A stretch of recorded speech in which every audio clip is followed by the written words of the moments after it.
મૂકી દેજો દીદી પર.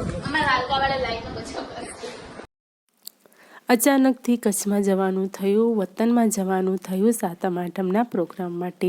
તો મેં અચાનક જ કલાકની અંદર બધું પેકિંગ કર્યું. કઈ રીતે કર્યું તો મારું મન જ જાણે છે. ફટાફટ પેકિંગ કર્યું અને અમે નીકળી ગયા કચ્છ માટે. તો દોસ્તો હું વ્લોગ નથી નાખી શકતી એટલા માટે જ કે ત્યાં કચ્છમાં છે જીઓના જે નેટવર્ક તો બહુ ઓછા પ્રમાણમાં છે, એટલે અમારા ગામમાં નેટવર્ક આવતું નહોતું, એટલે હું અપલોડ નથી કરી શકતી. તો આજથી લઈને આપણે 5 દિવસના ડેલી વ્લોગ એ સાતમ આઠમના હું તમને આપીશ.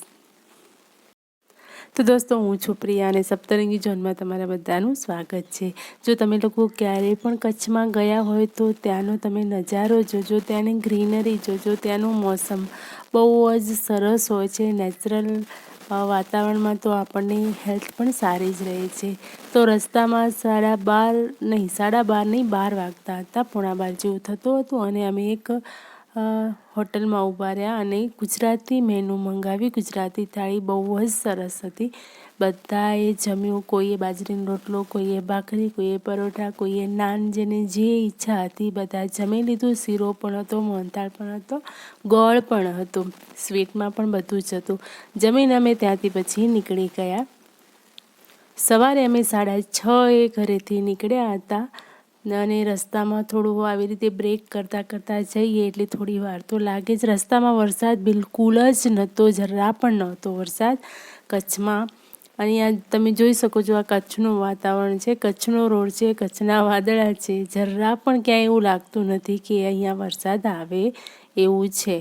તો અહીંયા અત્યારે પહોંચી ગયા હતા માનકવામાં અમે આઈસ્ક્રીમ ખાધી, કોઈએ ચા પીધી, કોઈએ ઠંડુ કર્યું અને ત્યાં થોડો બ્રેક લઈને અમે ફરીથી પાછા નીકળી ગયા. માનકુવા છે, માનકુવાની પ્રાથમિક શાળા. પૂરા ગામમાં તો આપણે ફર્યા નથી એટલે આપણને ખબર ના પડે, અને ફર્યા 1-2 વખત હશું તો પણ એવું ખ્યાલ ના આવે કે આ રોડ કયો છે એમ. તો અહીંયાનો તમે સીન જુઓ, તમને એવું જ લાગશે કે તમે કોઈ હિલ સ્ટેશને ગયા છો. લાગે છે ને, બહુ જ મસ્ત છે. મારું વતન છે એટલે હું વખાણ નથી કરતી, પણ આપણા મોદી સાહેબે પણ વખાણ કરેલા છે કે કચ્છ નહીં દેખા તો કુછ નહીં દેખા. કચ્છ એટલે માદરે વતન. બહુ જ કચ્છની ધરતી ફળદ્રુપ પણ છે, અનાજ પણ આપે છે, બધું જ આપે છે. કચ્છમાં શું નથી. બહુ જ સરસ છે મારો કચ્છ. એક વખત જરૂરથી તમે વિઝિટ કરજો, મુલાકાત કરજો. કચ્છની ઘણા બધા એવા પ્લેસ પણ છે જે ફરવાલાયક છે, ઘણા બધા છે અને ટુરિસ્ટરો આવે પણ છે અહીંયા ફરવા માટે.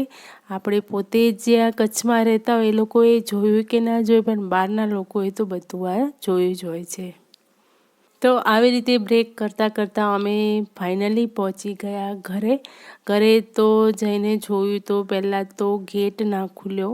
ગેટનું અમારે લોક તોડવું પડ્યું કેમ કે અંદર માટી ભરાઈ ગઈ હતી, કાટ લાગી ગયો હતો.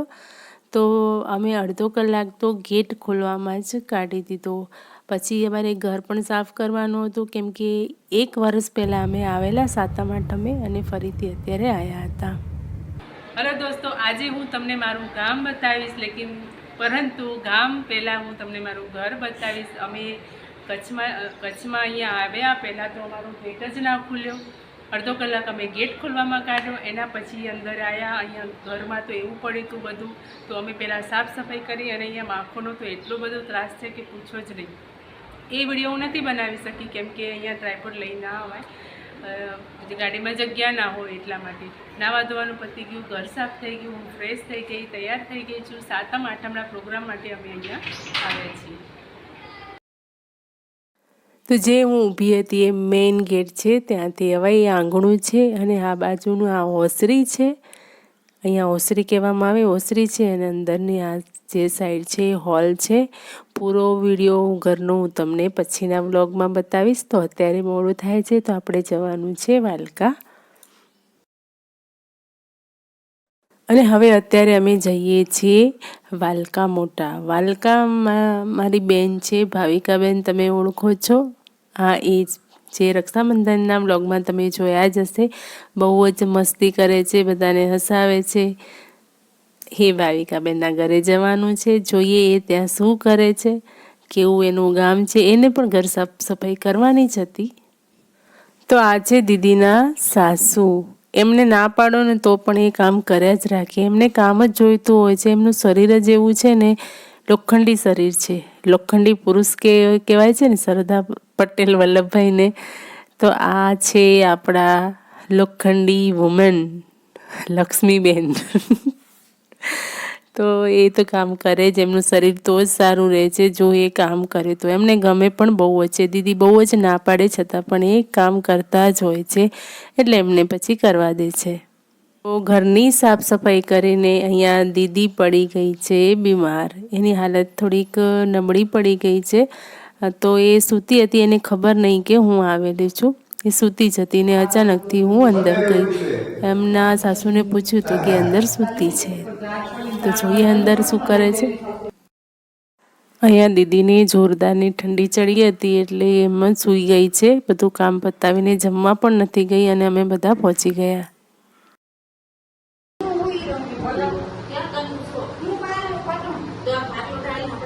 અહીંયા રસોડું ખુલ્લું રાખે, રસોડા નીચે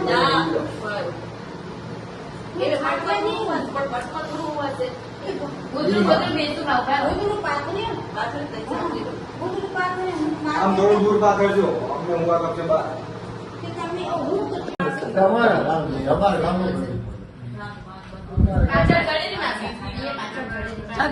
ચરપાઈ કરો તો દર્શનભાઈ મારી એક્ટિંગ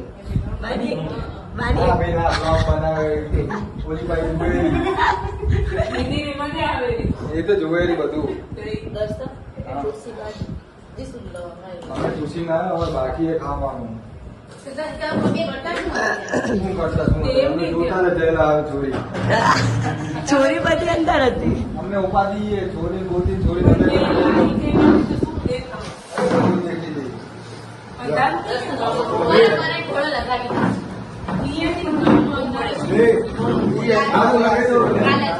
અમારે મૂકી દેજો દીદી પર.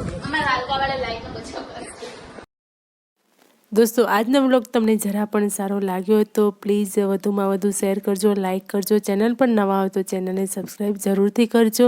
અને મળીએ આવતીકાલના વ્લોગમાં. ત્યાં સુધી તમને બધાને હરે હરે મહાદેવ.